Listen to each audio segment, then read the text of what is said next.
Hola, amigos, and welcome to Keyframers, the animated collaborative coding livestream where we bring imaginative user interfaces to life. I'm your host, Stephen Shaw. And I'm your host, David Khourshid. Together we are coding compadres, animation amigos, Boolean buddies, and keyframe companions. Yeah, we'll be creating an animation from scratch live today, like always, using HTML, CSS, and a little bit of Stephen's JavaScript. We're happy to answer any questions that you may have, by the way, so please reach out in the chat or the comments. Yes. So yeah, today's animation should be a nice, fun, short one. Let me get that pulled up here. You found this one. Turnover is cut in half by Nick Paradise. Interesting little animation there. Yeah, it's a simple effect, but it's not the easiest. At least if you're just looking at this, you're like, all right, how could it be? Like, just cut the letters in half and stagger them. But like, once you get to the cutting the letters in half, you're like, how do I do that exactly? Right. Yes. there's definitely an element of simplicity that as soon as you are like, all right, well, I just do that. Well, how does that actually translate to web animation? Because if you're doing this in, I don't know, After Effects or whatever the animating programs are these days, it is straightforward. But yeah, I think the best thing for us to do is just start off with some Splitting.js. This is a animation library that not even an animation library. It's really a CSS variable library I put together for animating text and doing all sorts of fun things with that. You can go to splitting.js.org and check out some of that. There's even a cool demos collection where a lot of people have used it to make 3D text and all sorts of amazing effects. Hey, look at that. Some keyframers stuff in there. There's a 3D clock I did. Like it's a relatively simple library, but it opens up so many doors for animation, like we'll see. So yeah, we won't get any further into that. Let's start coding, and we'll cover what exactly is happening as we go. So one of the ways we can get started with splitting is import splitting from splitting. Hey, look at that. We got a little question mark here. So imports are only supported with Skypack, so we can replace that, and we get it from Skypack. This is a quick and easy way to add it. You can also add it in the external scripts and pins, and oh, that's so cool. Do that. But this is a nice, more modern ES module way to do it. And then we don't necessarily even need to configure it. We just need to call it. So David's got this keyframer H1 in here. So I'll add data splitting to this. Hey, Christopher's here with us. That's so great to see you. Thanks for joining. So nothing really changed, and that's perfectly fine. But if we inspect here, we can see a few things are different about the HTML. So our HTML that we've typed in, it's just this H1 data splitting and the text. But when we inspect here, we can see it's added a bunch of classes, including splitting, and it's added a bunch of CSS variables. And then all of the characters are in individual spans. And this is so we can actually animate each character on their own, because that's not really something that native CSS allows us to do. So now that we have all of these, we've got a character index, char index there that we can use. And I've also added the splitting CSS. This is just kind of a helper CSS that sets up, let's see, I've got it pulled up here for you to see. So it's got like inline block on the letters, so it's easier for them to be animated with like transforms and things. Position relative, that's a huge one. And then also these pseudo elements are added to it. If you look in the inspector, you can see this data char attribute that's added. This allows us to actually use these pseudo elements with that same character so that we have kind of multiple references of the same character that we can use, and that opens up a whole lot of doors for animation. And then there's some extra CSS variables added and things like that. But basically, this gives us a good platform to start with. Mm-hmm. So, David, where would you start with this? I would start with, well, I really want to get the animation down pat. Like, before we do the staggering, just make sure that we could at least get, one letter falling, Yeah. And so that's usually how you want to do things. Is just start small, then, build it up to the full animation. I do want to interject and say, like, just this idea of CSS variables as powering your animations is something that we have talked about for years, and I guess it's slowly becoming more and more mainstream.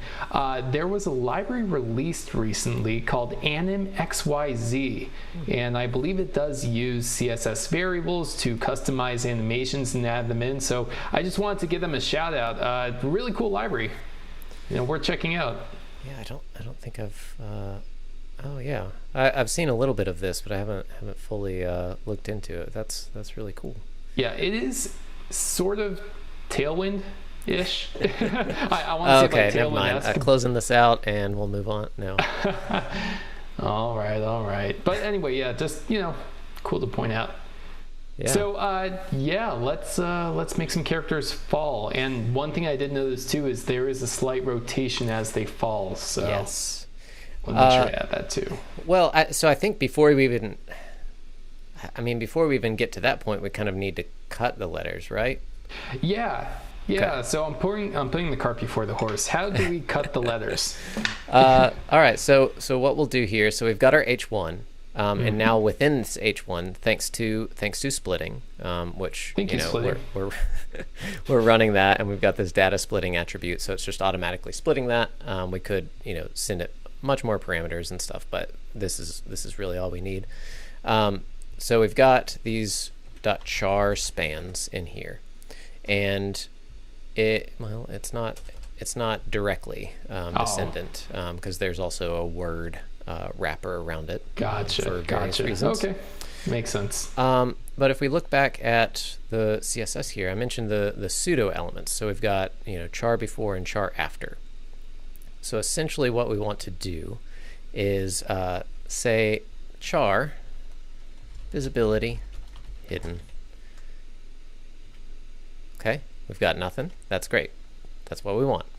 And then what we'll say is before and after visibility, visible. And this should get us back to square one. Nope. Oh, what? What's happening? Not my fault, is it? No, I don't think so. Let me inspect and make sure. Oh boy. They were visible for a second, but no. Yeah. Okay, we've got before there. It's visibility visible.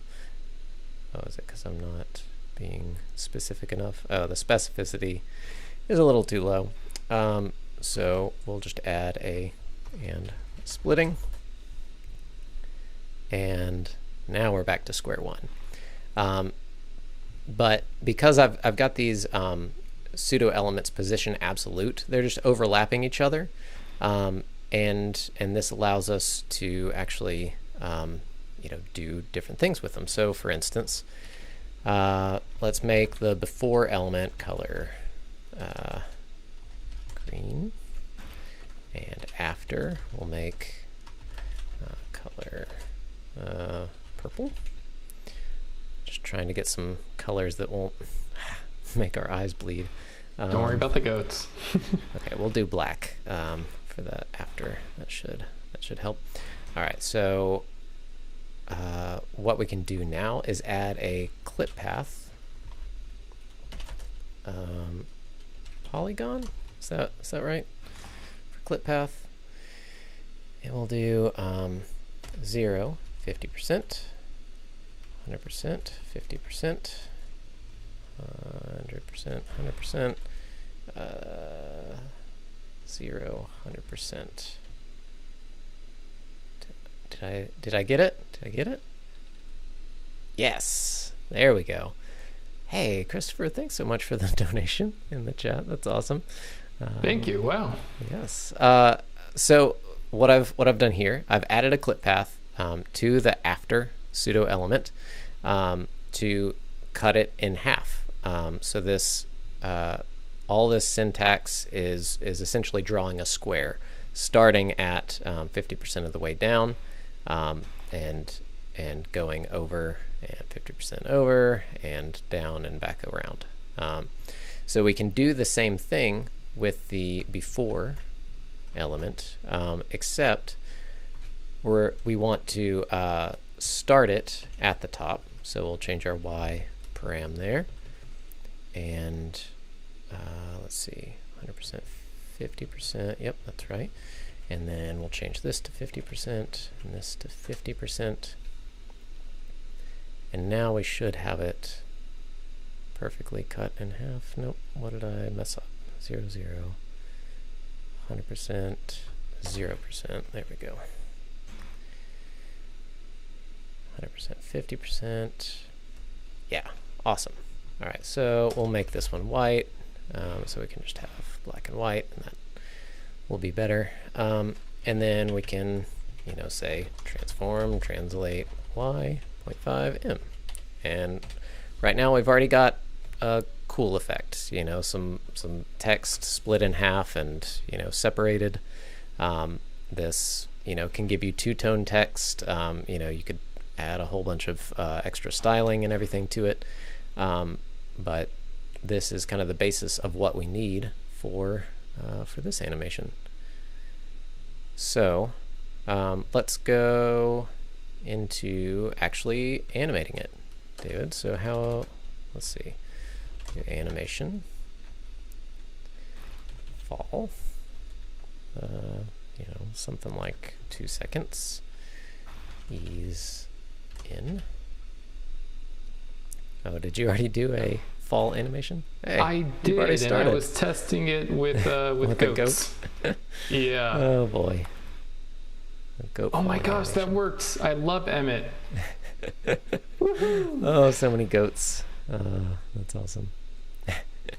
So using the Emmet text expansion there to actually add the CSS variables. This is essentially what splitting is doing, and so that's a quick way to do it. If you don't want any JavaScript or anything, you can just add them manually or use something like Emmet. Okay, yeah, that's working. Gosh. Oh, I'm testing some hyperparameters. Okay, so you're doing the goat there. All right, so one thing I'm going to change is transform origin. Let's do what is the order of transform origin? Do you ever remember that first try? Oh, never. I tend to, and I really like to think of it as x-axis, y-axis first, but if you provide keywords such as top left or bottom left and you do it in that order, it's going to change them for you. But my intuition says xy. Yes, it is xy according to MDN docs. Oh, man. So we can say transform origin 100%, 50%. So this is going to start the transform, hopefully, yeah, around the middle there. Yeah, that should be big, yeah. Big help. So curiously enough, by the way, when I was doing this, I made the mistake of doing transform, rotate, then translate y. That did not give the effect that we want because it rotated it first, then it translated. So it went in sort of an arc, which actually gives me a lot of flipping ideas that we talked about. Remember the curved motion?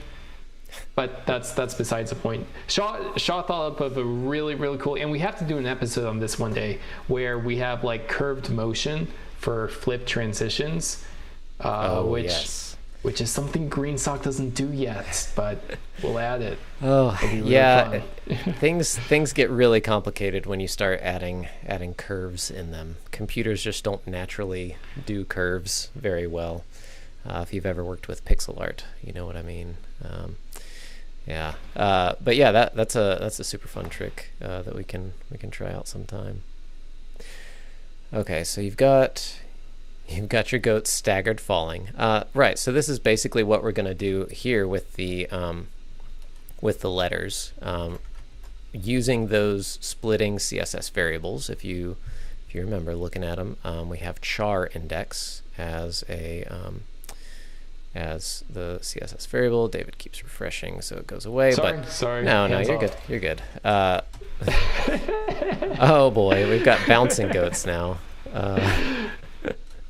Let's go ahead and add overflow hidden here, so we're not getting scroll bars. Pro tip for any of you web developers out there: turn on scroll bars in your browser, because you are going to have users that have them. So you'll definitely want to know when they're being activated.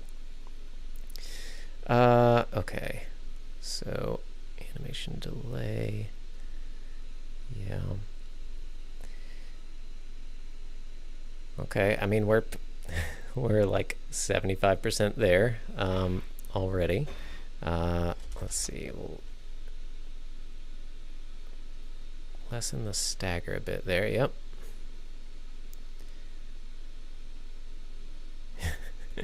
Yep, and probably do it a little bit faster. Or is it possible to make this infinite so that, it falls and then it fades in back to white and then just keeps cutting? Yeah. So we can certainly set that up, because we do, instead of from to, we can just do 0%, 80%, something like that. We won't have to do any major calculations there. 81%, we'll say opacity 0.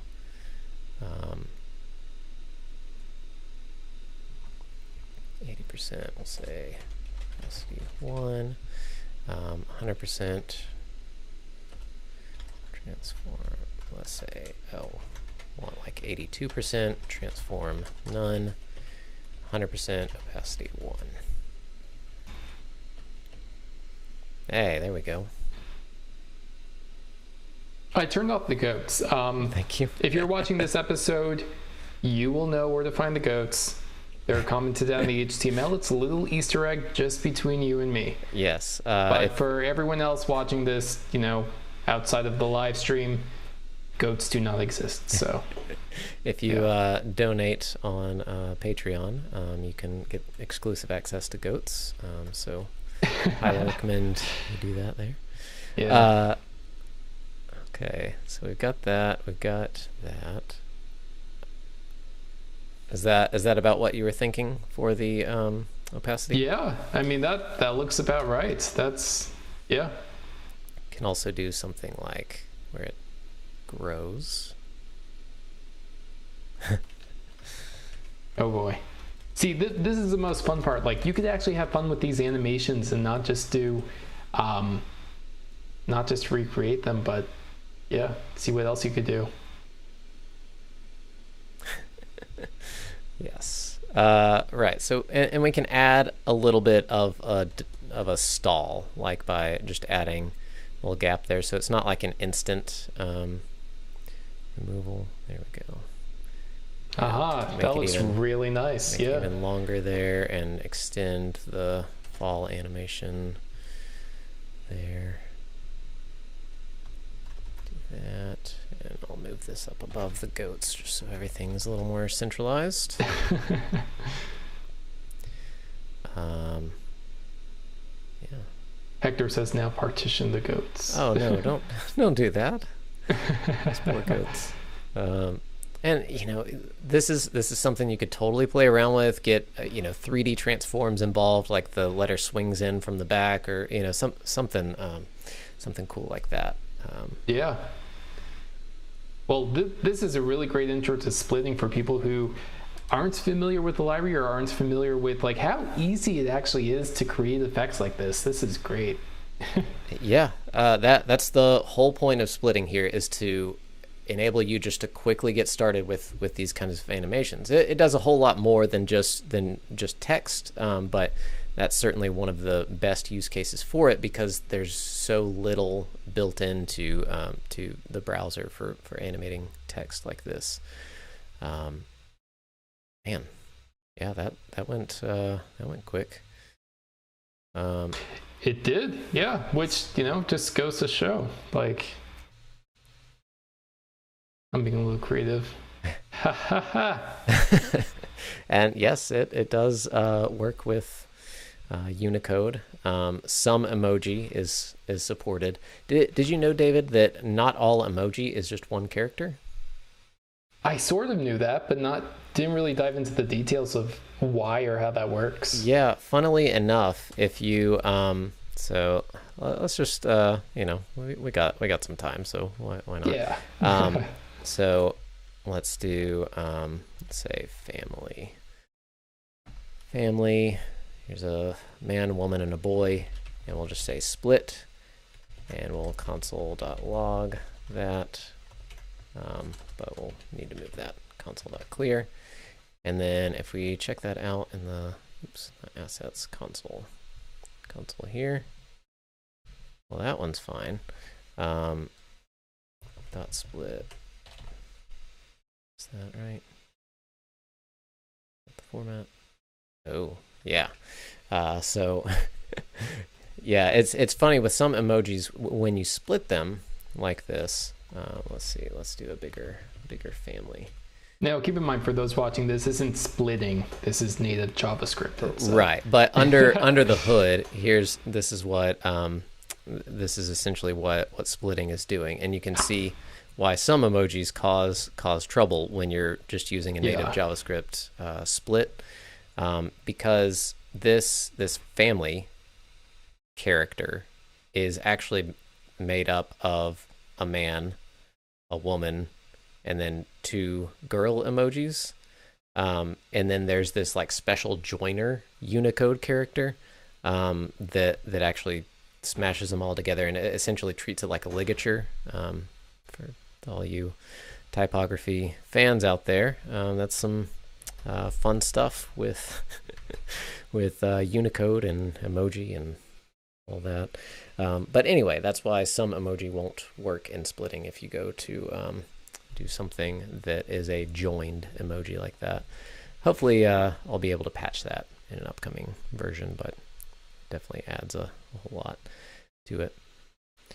Wow. Okay, so anything else to cover here?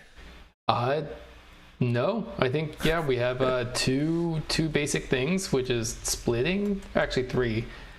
Splitting the CSS variables, which sort of tie into splitting, and also just a simple stagger effect. Yeah.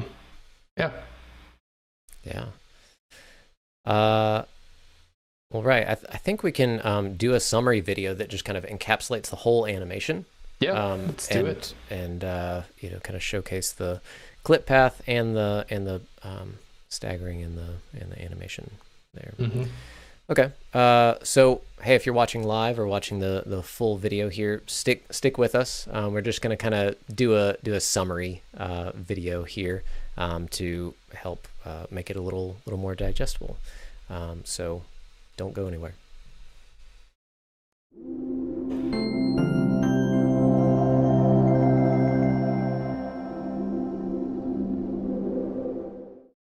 Hola, amigos, and welcome to Keyframers. I'm Stephen Shaw.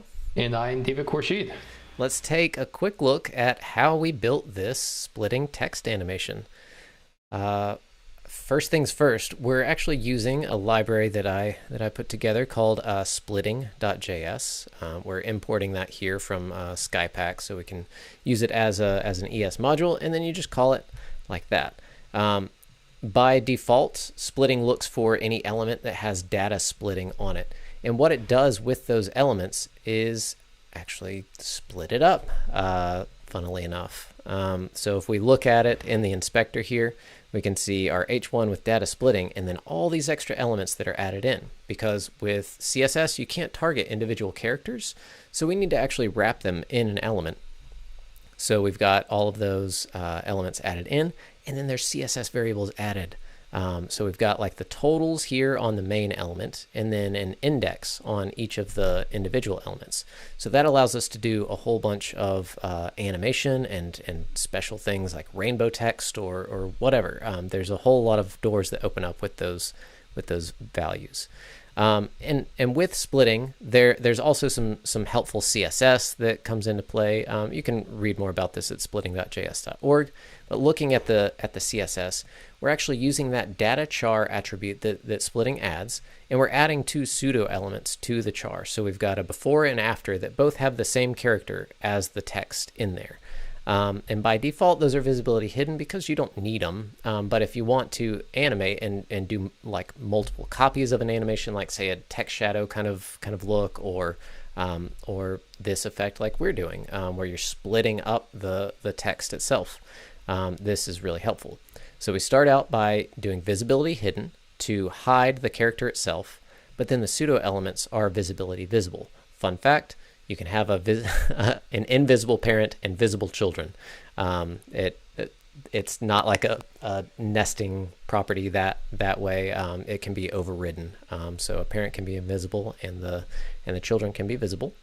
And that has a whole bunch of fun implications that we won't go into just yet. But with our two pseudo elements, we've got clip path on both of them. Clip path is a way to just kind of like mask out or cut out part of the element that you want visible. So we've got a polygon here, essentially making it just a little rectangle this way. So you can see it stops at the 50% mark of those Y values. And then for the after element, so this is the top of our text, and then the after element has the same polygon, but it starts at 50%. This Y value here starts at 50%, so that gives us the bottom of the text. And then that allows us to do separate things with the text. We could color them differently if we wanted to, and create a whole bunch of cool effects that way. And it opens up a lot of doors. And we could split them vertically if we wanted to as well, but there's a whole lot to do there. But in this case, we're just adding an animation to the bottom element. So our fall animation, we're just got a duration of 3 seconds, a simple ease, and an infinite loop. And for the keyframes there, you want to cover those, David? You kind of put most of those together. Yeah, sure. So we have this fall keyframes, and basically we're doing a transformation. So we're translating Y, and I'm using 100 VH just because we really want to make sure it goes off the screen, and rotate negative dot to turn. So it's going to rotate to the left a little bit. And the order of this is really important. If you do rotate before translate Y, it's going to sort of curve, and you don't want that. And that's because the translate Y is going to go in the direction of the rotation rather than its in original direction. So make sure that you have the order right there. And then, that creates the falling animation. And then Shaw added a little bit of a resetting over here where they sort of teleport back up to the top, and then they fade back in. And that's how you could get a nice seamless loop, just making sure that your start and your end are basically the same. Right. That's pretty much all to the keyframes there. It's super helpful to mess around with the values to get really good infinite loops, and you really have to play with the duration of it as well to get that feel just right, because unfortunately CSS keyframes are all percentage based. I'd love like a time based approach for that, but this is what we got for now.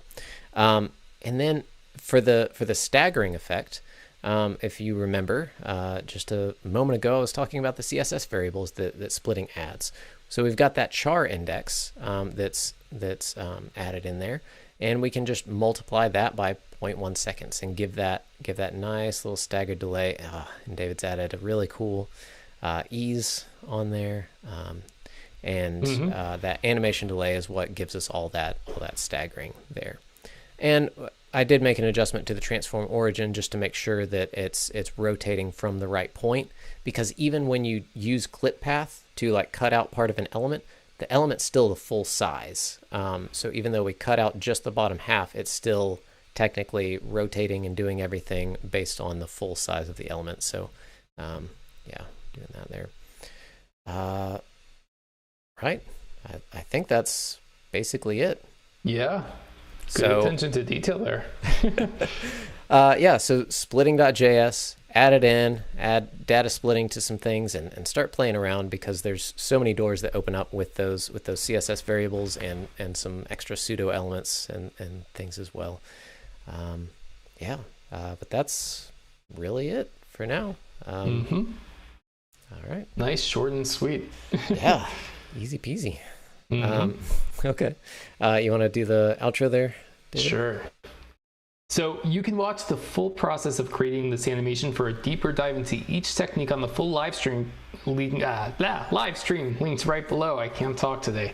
Leave us a comment if you have any questions. And our show is supported by our sponsors, CodePen at codepen.io and CSS Tricks at css-tricks.com, and viewers like you. You can pledge at patreon.com/keyframers and subscribe to our channel for more great content. We've got plenty of links down below for you. And that's all we have for now. Thank you so much for watching. Adios, amigos. Adios. And cut.